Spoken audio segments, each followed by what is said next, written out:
It was a Monday morning that began like any other for Adeel, but somehow everything felt heavier than usual. His alarm had already rung 3 times, yet he kept turning it off without fully waking up. When he finally opened his eyes, the sunlight was brighter than it should have been. He blinked at his phone, and the time hit him like a punch to the chest. 8:42 a.m. His shift started at 9 o'clock, and the office was a 30-minute drive away on a good day. He jumped out of bed, his heart pounding with panic. He rushed to the bathroom, splashed water on his face, brushed his teeth in 10 seconds, and put on the first shirt he found. His mind raced as fast as he hoped his car would. He couldn't afford another late arrival. His manager had warned him just last week that one more delay could affect his position. Adeel wasn't a bad employee, but life had been difficult, lately late-night work, poor sleep, stress at home. Everything was piling up, and now all of that pressure focused into one desperate thought. I have to get to work on time. He grabbed his keys, skipped breakfast, and hurried outside. The neighborhood was quiet, except for the distant sound of traffic. The sky was cloudy, and the cold morning breeze brushed his face, but he barely noticed. He unlocked his old silver car, threw his bag into the passenger seat, and started the engine. As he reversed out of the driveway, he kept checking the time. 8:45, 8-40-5. Only 15 minutes. The moment he reached the main road, he pressed harder on the accelerator. His shoulders were tense, his jaw clenched, and his mind kept replaying the warning from his boss. Everything inside him was tight with worry. He convinced himself that he didn't have a choice. Just this once, he told himself. I have to hurry today. Traffic was already building up ahead. A long line of cars crawled slowly toward the next intersection. Adeel groaned in frustration. He tapped the steering wheel and checked the time again. Every passing second felt like another step toward trouble. He couldn't afford it.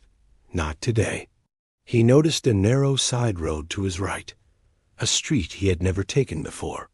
It was empty and seemed to lead toward the main highway he needed to reach.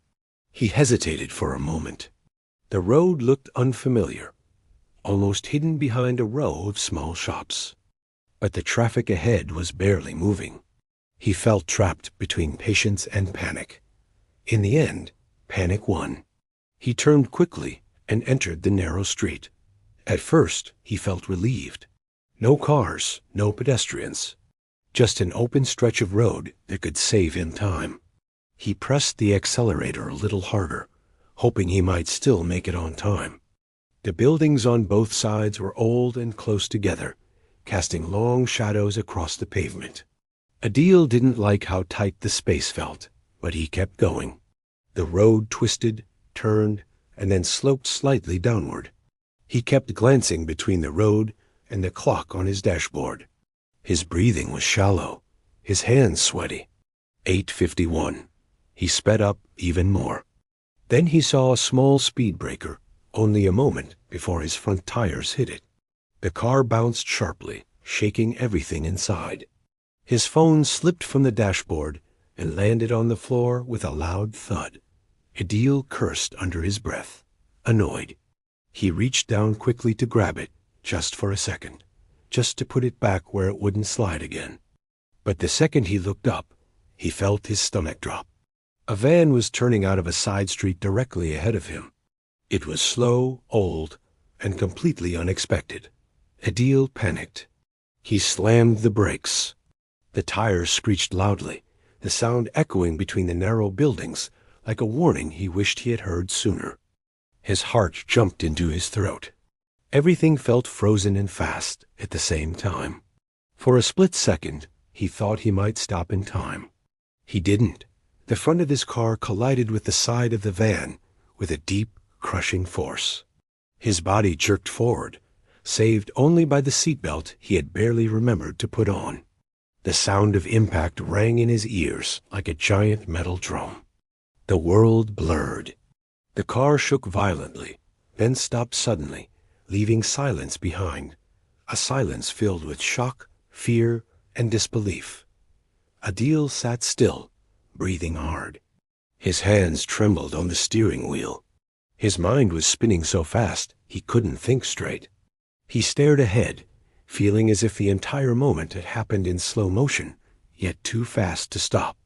The driver of the van, a middle-aged man with gray hair and tired eyes, stepped out, looking frightened but unharmed.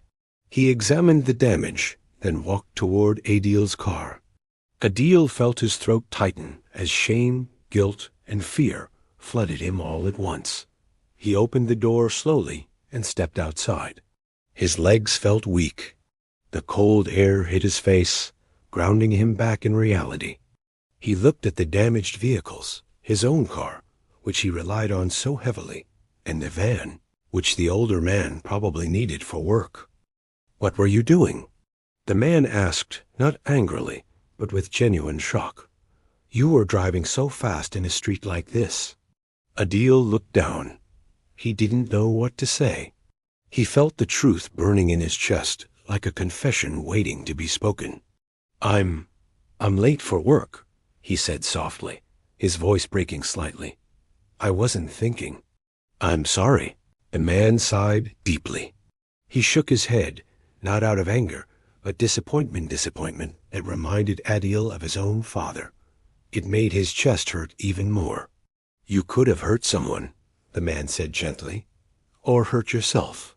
Nothing is worth driving like that." Adeel swallowed hard. He knew the man was right. He knew it before the crash, but he had ignored every warning his own mind had given him. He was so focused on avoiding trouble at work that he had created a bigger problem one that could have caused real harm. As people gathered, Adeel felt smaller and smaller. They asked if anyone was injured. They looked at the cars. They whispered about how fast he must have been driving. Every comment felt like a reminder of his mistake. The embarrassment cut deep, but the regret cut even deeper. A shopkeeper nearby brought a chair for Adeel to sit on while he collected himself. His hands were still shaking. He felt tears burning at the back of his eyes, not from pain, but from the heavy weight of guilt. His phone buzzed in his pocket. It was his manager. Adeel stared at the screen for a long moment before answering. "Adeel, where are you?" "You're late again." There was no anger in the manager's voice, only concern. Adeel took a shaky breath. I had an accident." The manager's tone changed instantly. "Are you okay?" "Yes," Adeel replied quietly. "I'm okay." "But sir, this is my fault." His manager told him not to worry about the job, to take care of himself first. But Adeel could barely listen. He kept thinking about the moment he grabbed his phone, the moment he sped down the narrow street, the moment he ignored every voice inside him telling him to slow down. He helped the van driver exchange information and agreed to pay for the damages. The man didn't yell or insult him. That somehow made Adeel feel even worse. Kindness can sometimes hurt more than anger, especially when you know you caused the problem. When everything was done and the crowd slowly disappeared, Adeel sat back inside his car, which was too damaged to drive. The street was quiet again. The morning chill lingered in the air. And Adeel sat there, staring at the steering wheel, letting the full weight of the moment settle on him. He realized how close he had come to causing real harm. He realized how easily he had let stress push him into a reckless decision. He realized that being late for work was nothing compared to the danger he had created. He leaned back, closed his eyes, and exhaled shakily. All because he was late. All because he rushed. All because he didn't take a moment to breathe. The tow truck eventually arrived, and as Adeel watched his car being pulled away, he felt as if the lesson was being carved into his heart. Some mistakes happen in a single second. Some regrets last much longer. On the way home in a taxi, Adeel stared out the window at the traffic he once tried so hard to escape. Every car, every pedestrian, every turn in the road reminded him of what he had done and what he almost caused.